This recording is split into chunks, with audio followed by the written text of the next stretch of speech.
América Latina y el Caribe han sido escenario constante de la intervención estadounidense, una práctica repetida a lo largo de la historia y no un hecho aislado. Desde las guerras bananeras en Centroamérica y el Caribe, el intento de captura de Pancho Villa en México, los supuestos tamales de cocaína en Panamá y las presuntas narcolanchas enviadas desde Venezuela, los ejemplos sobran para demostrar el incesante injerencismo de Estados Unidos en la región.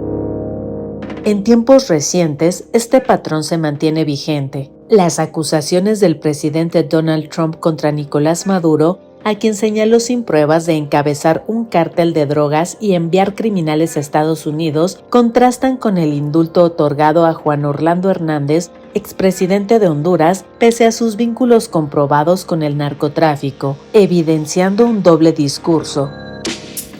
Desde septiembre pasado, el gobierno estadounidense incluso ordenó a su ejército bombardear embarcaciones que presuntamente transportaban droga hacia su territorio, afirmaciones que no han sido comprobadas. Estos ataques, que ya han dejado al menos 90 muertos, buscan presionar a Maduro para que renuncie y permitir que Washington imponga un gobierno alineado a sus intereses.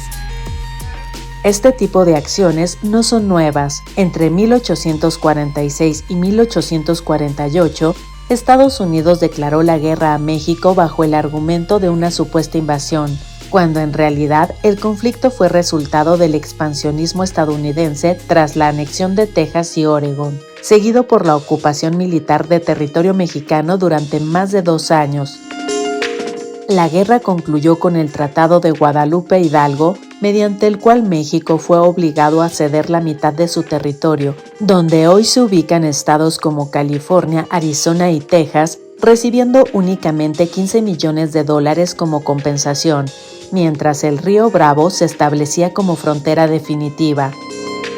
En 1898, Cuba se convirtió en el punto de partida de una nueva etapa de intervenciones. Tras la explosión del USS Maine en el puerto de La Habana, Estados Unidos bloqueó la isla y declaró la guerra a España, iniciando la llamada Guerra Hispano-Estadounidense.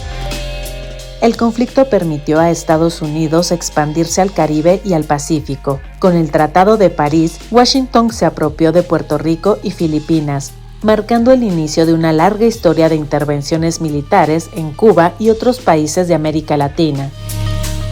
En 1903, el interés estadounidense se centró en el territorio que hoy ocupa el Canal de Panamá. Al no lograr un acuerdo con Colombia, Estados Unidos apoyó militarmente a los rebeldes panameños, impulsando su independencia y manteniendo el control del canal durante décadas. Nicaragua fue intervenida en 1912 cuando Estados Unidos aprovechó la revolución liberal conservadora para enviar marines y respaldar al presidente Adolfo Díaz, iniciando una ocupación militar que se prolongó 21 años bajo el pretexto de proteger sus intereses. México volvió a ser blanco del intervencionismo en 1914. Tras la Revolución de 1910 y la caída de Victoriano Huerta, Estados Unidos ordenó el bloqueo del puerto de Veracruz luego de un incidente con marineros en Tampico, culminando con la ocupación del puerto durante 7 meses. En 1916, tras volverse contra Pancho Villa, el gobierno estadounidense apoyó a fuerzas antivillistas. Villa respondió atacando intereses estadounidenses, incluyendo el asalto a un puesto militar en Nuevo México, lo que sirvió de excusa para que Estados Unidos enviara tropas a México sin lograr capturarlo. Mientras tanto, en 1915, marines estadounidenses desembarcaron en Haití tras el asesinato del presidente Wilbur Guillaume Sam. Bajo el argumento de estabilizar el país, Estados Unidos ocupó la nación durante 19 años, luego de haber confiscado sus reservas de oro. República Dominicana fue ocupada entre 1916 y 1924 tras presionar la renuncia del presidente Jiménez Pereira. Décadas después, en 1965, Estados Unidos volvió a intervenir con la Operación Power Pack bajo el pretexto de frenar el comunismo durante la Guerra Fría. En Guatemala, el golpe de Estado de 1954 contra Jacobo Arbenz fue impulsado por Estados Unidos, que lo acusó de comunista. La CIA organizó listas de asesinos, financió insurgentes y contó con el respaldo de la United Fruit Company, afectada por la reforma agraria. Cuba volvió a ser objetivo en 1961 con la invasión de Bahía de Cochinos, planeada por la CIA y ejecutada por opositores entrenados en Guatemala. El fracaso no detuvo los intentos estadounidenses, que incluyeron múltiples complots para asesinar a Fidel Castro con métodos absurdos y fallidos.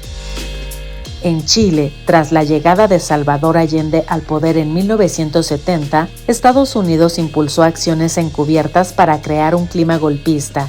El golpe de 1973 derivó en la dictadura de Pinochet, tras una campaña de sabotaje económico, propaganda y apoyo militar.